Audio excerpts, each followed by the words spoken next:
Bismillahirrahmanirrahim. Assalamu alaikum. Today I'm going to start another topic from your Pakistan Studies book, and the topic is taken from your chapter number 4. The chapter name is History of Pakistan. Previously we discussed the first topic, initial problems of Pakistan, and our today's topic is role of Quaid-e-Azam and Liaquat Ali Khan in the stability of the country. So first we will take a start with the introduction. You know very well that the first Governor General of Pakistan, Quaid-e-Azam, and then the Prime Minister, Liaquat Ali Khan, not only made constitutional efforts in freedom movement and for the establishment of Pakistan, but also made the country stable by working hard day and night. But serving the country for 1 year and 25 days, the father of the nation, Quaid-e-Azam Muhammad Ali Jinnah, died on 11th September 1948. So during the little period of 1 year, Quaid-e-Azam joined with Liaquat Ali Khan taken such steps through which many problems of the government of Pakistan were overcome. So today we are going to discuss all these problems on which Quaid-e-Azam as the first Governor General and Liaquat Ali Khan as the first Prime Minister of Pakistan solved all these problems. So some of the guiding principles highlighted by Quaid-e-Azam and Liaquat Ali Khan are as follows. First step which they had taken, that was for the rehabilitation of the refugees. That was that he not only persuaded the people to be patient but also took some practical steps for their settlement. Then for the defense of the country, keeping in view the problem of the safety of the country, more important great part of the budget was specified for the defense of the country. And then Quaid-e-Azam also tried to solve the disputes with India and Pakistan peacefully. Then another step or another guiding principle which Quaid-e-Azam had taken, that was to avoid the provincial and racial prejudice. And Quaid-e-Azam in his address on 13th June 1948 advised the people to avoid the provincial and racial prejudice. He instructed the civil servants to perform duties as servants of the people and to adopt such attitude that people may feel that you are not the rulers but the servants of the nation. Then another guiding principle which Liaquat Ali Khan and Quaid-e-Azam applied, that was to make equality and to provide social justice in the country. So to make strong the status of Pakistan, Quaid-e-Azam together with Liaquat Ali Khan determined some guiding principles which aimed the establishment of a society based on equality and social justice. Then another step or guiding principle was to attention on education. Quaid-e-Azam played a vital role in inclination of young generation towards education. He tried to give feelings to the youth that the young generation is the future of a nation and fate of the nation are decided due to them.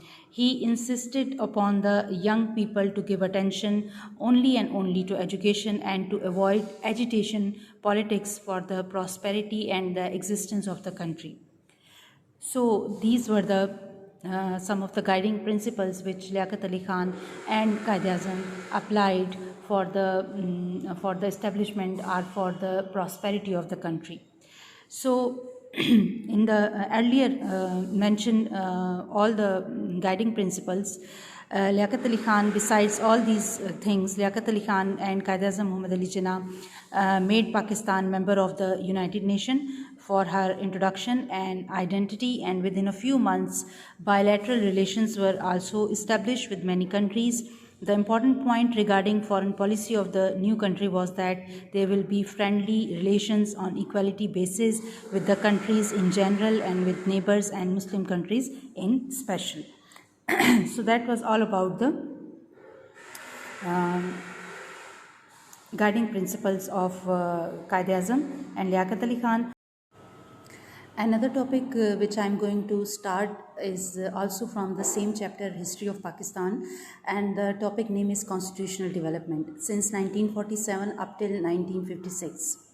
First come to the background. You know very well, as initially there was no constitution for the country Pakistan. So the British India Act of 1935 and then later on 1947 Independence Act, these two laws or acts were applied as an interim constitution. 1947 Independence Act that was approved from the British Parliament on 18 July 1947, and then later on the framing of the Constitution was started.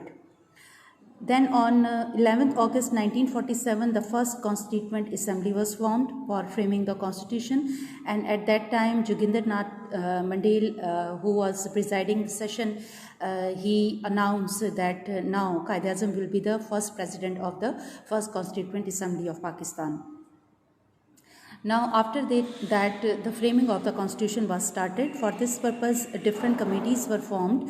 The major committee was the Basic Principle Committee.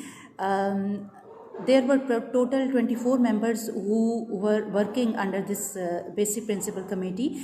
Beside that, there were other subcommittees as well, like Federal and Provincial Committee, Franchise Committee, and Judiciary Committee. It means that different tasks were given to all these committees. Beside Basic Principle Committee, there was another very important committee which name was Talimat-e Islamia, who used to give advices to the Basic Principle Committee. Plus another responsibility which was given to the Talimat-e Islamia was that while framing the constitution, the ideology of Pakistan will also be taken into account. Now, first report came in 1950, and at that time, the Prime Minister was Liaquat Ali Khan.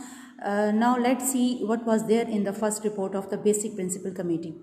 According to the first report, which was submitted in 1950, there were some points like there will be Central Assembly or Legislature, which will be comprising of two houses. One will be Upper House and the second will be Lower House. Another important point in the first report was that President can be removed by 2/3 majority of the National Assembly. Then third important point was that according to the first report, that there will be parliamentary form of government. And you know very well that under parliamentary form of government, vast powers for rule making is with the Prime Minister. Now, what was the reaction or what was the result of this first report? East Pakistan criticized the first report of the first Constituent Assembly, and they criticized on the basis that that very little was discussed about Islam in the first report, and other things were given priority. So that's why the first report of the first Constituent Assembly was rejected. Then the second report came of the first Constituent Assembly in 1952. At that time, the Prime Minister was Khwaja Nazimuddin, who was from Bengal. Now, what was there in the second report? The first point was that President must be a Muslim. Then the second point was that there will be a Central Assembly or Parliament comprising two houses, Upper House and Lower House, but this time the Upper House will be comprising 60 seats, means the representation for the Upper House will be of 60 members, and in the Lower House, like in the National Assembly, there will be 200 seats or 200 members. Now, what was the reaction over this second report? The West Pakistan criticized it because they claimed that East Pakistan demanded more seats because in the Lower House 200 seats were there. Secondly, the second report of the first Constituent Assembly was also rejected because at that time in the province Punjab, the Qadianis affected the law and order situation of the country because the Qadianis' riots were broke out and it affected the security of the country. So it became another cause for the rejection of the report.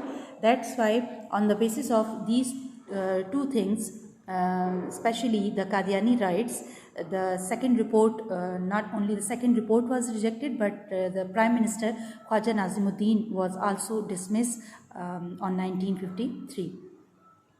Now the third report came in 1953. At that time the Prime Minister was changed and new Prime Minister was appointed, whose name was Muhammad Ali Bogra. He was also from East Pakistan. Muhammad Ali Bogra, when he presented its report, it was known as the Bogra formula. Now let's see what was there in the third report or in the Bogra formula. The first point was the same, like upper house, there will be equal seats, lower house more seats for East Pakistan, because in East Pakistan was greater than the West Pakistan population wise. Then another important point in the Bogra formula was that two languages will be the national languages of Pakistan, Urdu and Bengali. Then fourth point was that the president, if the president will be from east, then the prime minister will be from the West Pakistan, or if the prime minister from east, then the president will be from West Pakistan. Then a fifth important point in the third report of the Muhammad Ali Bogra was that Governor General cannot dissolve the assembly. That was the most important point. And on that point, actually, Iskandar Mirza dissolved the National Assembly. Not only he dissolved the National Assembly, but the third report of the Muhammad Ali Bogra, the Bogra formula, was also rejected, and he was also dismissed. As he dissolved the Assembly, so the first Constituent Assembly, which was given the task to frame the Constitution, that was also dissolved. So in 1954, the first Constituent Assembly dissolved. At that time, Sindh High Court demanded it in the illegal, but Supreme Court approved the demand of the Iskandar Mirza.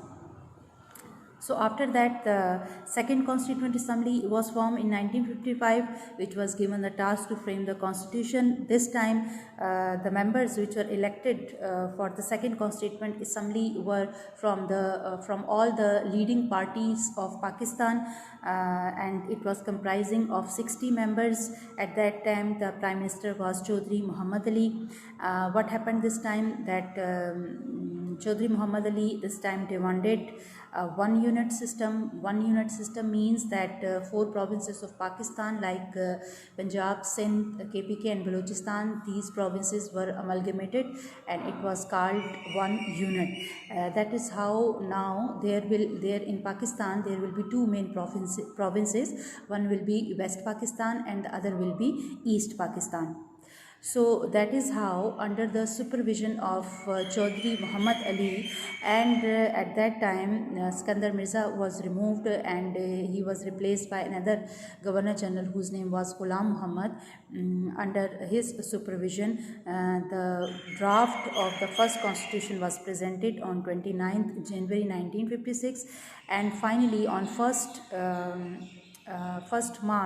23rd March 1956, the first constitution of the country was also implemented. So that is how the first constitution of Pakistan was framed after a very long struggle of 9 years. So that was all about the constitutional development.